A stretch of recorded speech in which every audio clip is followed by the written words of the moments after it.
Hello, everyone, and welcome back to another weekly Q&A session. I am Scott, And I'm Chris. and we are here with Hi-Lux Optics. We've got a short slate of questions today, dealing with, of course, scopes, as you would expect. Let's break right into the first one. This is a personal question that's been thrown at us from many a fellow. What do you look for in a reticle? It really depends on the kind of shooting. If I'm doing like going hunting or doing some kind of like 10 ring target competition, and for those types of scenarios, I like to have something super clean, maybe just a clean crosshair or clean crosshair with some holds.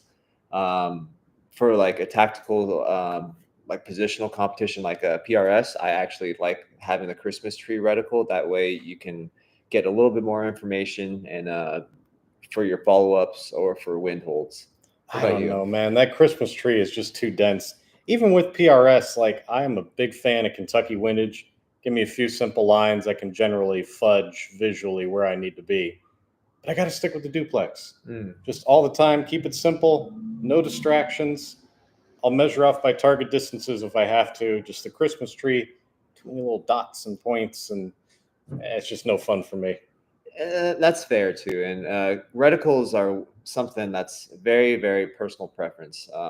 What works for one person may not work for another person, and honestly, it's whatever you like.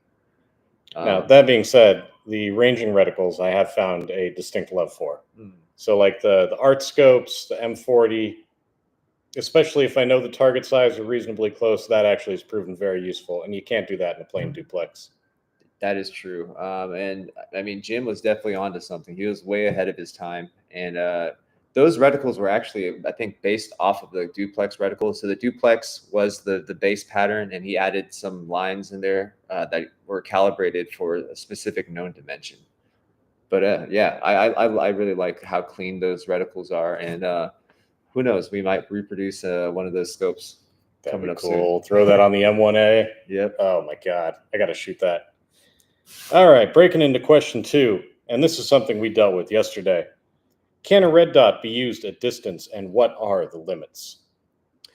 Yeah, you could definitely use a red dot at distance. I think for most calibers, let's say if you're using it on your AR-15, you could set it up for max point blank range. I think a 33 or 36 yard zero. That should get you pretty much spot on out to 300 yards, let's say. Yeah, it really depends. But Mhm, I mean, like yesterday when we were using, what was it, a 2 MOA dot? mhm. And that's shooting a 10-inch target at 200 with the color contrast and everything. It was still possible to see the circle. Like there's definitely room around it. Mhm. But it gets a little weird out past that 300 and whatnot.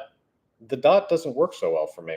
Yeah, it's one of those things where you lose a little bit of I mean, you can only, like, let's say the dot is 2 MOA, you're going to be covering up 6 inches at 300 yards. So anything within that 6 inch spread, you're kind of just guessing, and it's also with no magnification. You're kind of, you just kind of have to use like your brain to frame the like your sight picture. You have to use references in the sight picture and kind of frame off of it. It's really hard to see exactly where on the target you're holding. But I think though, like especially with a red dot, just that bright point in the center, even if the target itself is a little bigger than the dot, having that edge where it's competing with the amount of brightness you get from the dot and the target in full sunlight, mhm, that still messes with me a little bit. yeah, for me too. I personally like 300 yards is actually like pushing the limits, I think, of what you can do with the red dot. I mean, feasibly, you could shoot 1,000 yards with a red dot, but at that point, I think you're just lobbing and kind of praying that you're hitting the target. I mean, at that point, you'd be covering what, like almost 21 inches? That target's got to be huge. It's got Yeah, to be like a 3 foot target to see it. exactly. So it could be done. I'd say practically 300 yards is as far as I would feel comfortable pushing out a red dot. Now, what about dots where there are the extra indicators around them, like on our circle red dot? Mhm. Do you think there's any benefit to setting that up, or even without any extra indicators, sort of like a six position hold, Mhm. like you might do in CMP shooting?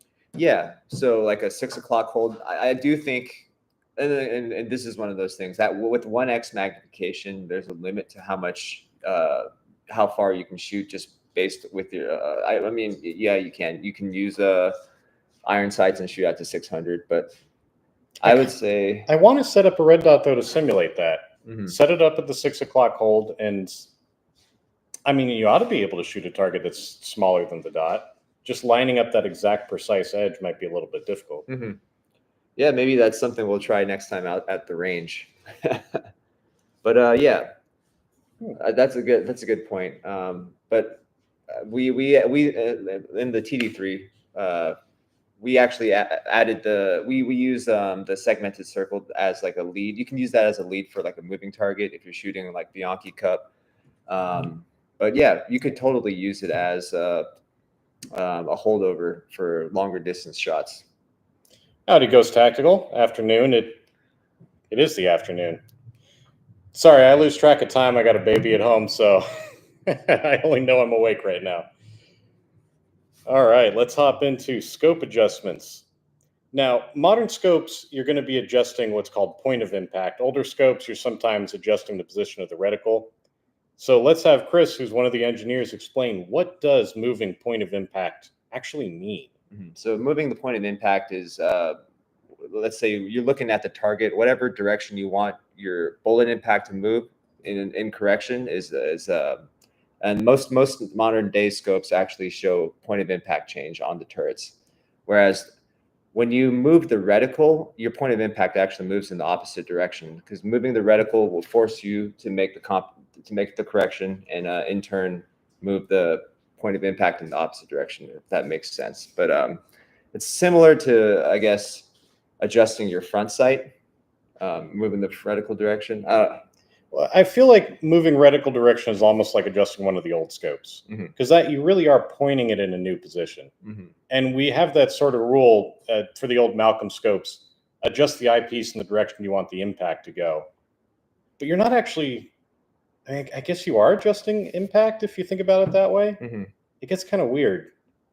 It's almost like a philosophical argument. Do you want to bring the bullet to where your crosshairs are, or do you want to bring your crosshairs to where the bullet is? But basically, most scopes nowadays, modern scopes, show the direction that your point of impact, you want the point of impact to move. So let's say if you're shooting half an inch low, you want it to come up, dial the elevation turret in the direction where it comes up, usually counterclockwise. All right. Kind of. Do we have any scopes in the office that actually adjust reticle position? Like even any of the old ones that I keep in the drawer. Actually, I'm not 100% sure. I would have to check. Maybe one of the old art scopes that were based on the Redfield, like the R2. But oh, the Redfield. So I've got the old Redfield wide view. Was that a reticle or a point of impact? I can't say 100% for certain, but I want to say reticle. I know. Okay, so this is also interesting. I saw an old Callis scope, and I think it was a fixed 6 power by 32. And when you adjust, the reticle moved in the frame, and it would go like off center when you made your adjustments. It was pretty bizarre, but yeah, I guess that's how they used to do it. Now, inside the scope internally, the whole erector unit, or the lens cell that holds most of the lenses, gets tilted and shifted. So your reticle is always centered, but the lens cell is like shifting a little bit when you dial your turrets. I like to think of it nowadays like you're pointing a telescope in a slightly different direction. You got to move that whole thing, except it's wrapped in a tube that hides it from view. Do you have that scope in the office? I don't actually. I saw it when I went up to Canada. Oh man, I mean, is that any mechanically simpler than moving the erector unit, or is it's like the exact same thing? I'd say it is simpler, but it'd probably be more fragile, I'd imagine. But then it's also handling a lighter weight than the whole erector unit. That's true. But then also your crosshairs aren't always centered. Yeah. Trade-off. Mm-hmm. Now we got a few remaining questions about the long scope. These came in over the phone a little earlier. The long scope, the newest version, has parallax adjustment, and we've redesigned the entire lens architecture to allow that parallax adjustment to work. which also allowed us to create a 10 power eyepiece that works for it. Now that scope, it can work with either the 6 power or the 10 power eyepiece that are built for it, but other scopes are not quite so lucky. What do you think would happen?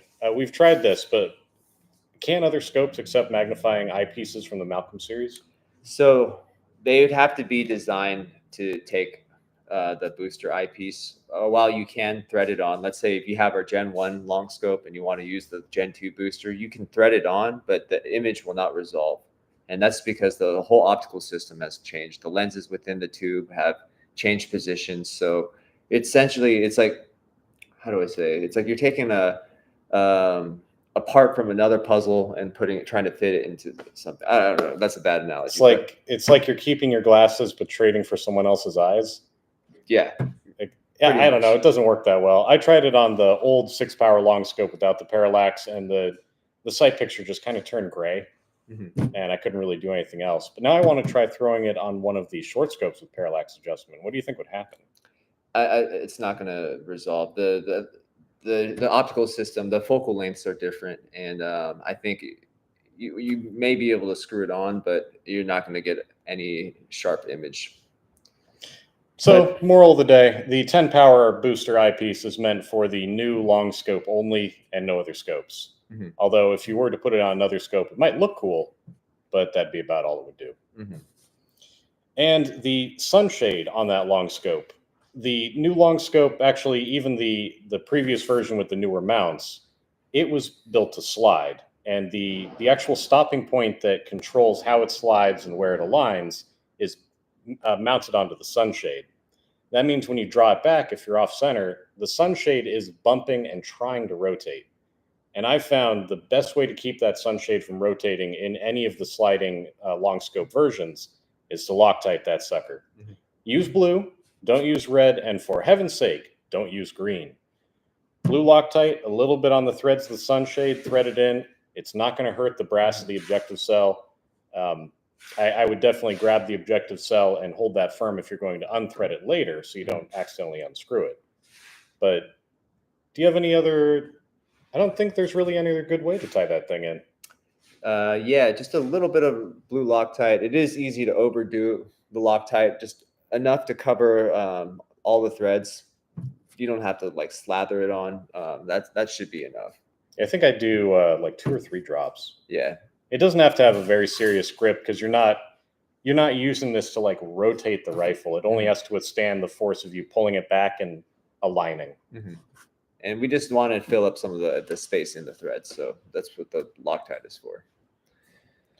I think that about does it, at least the questions I got here. Any others come to mind for you?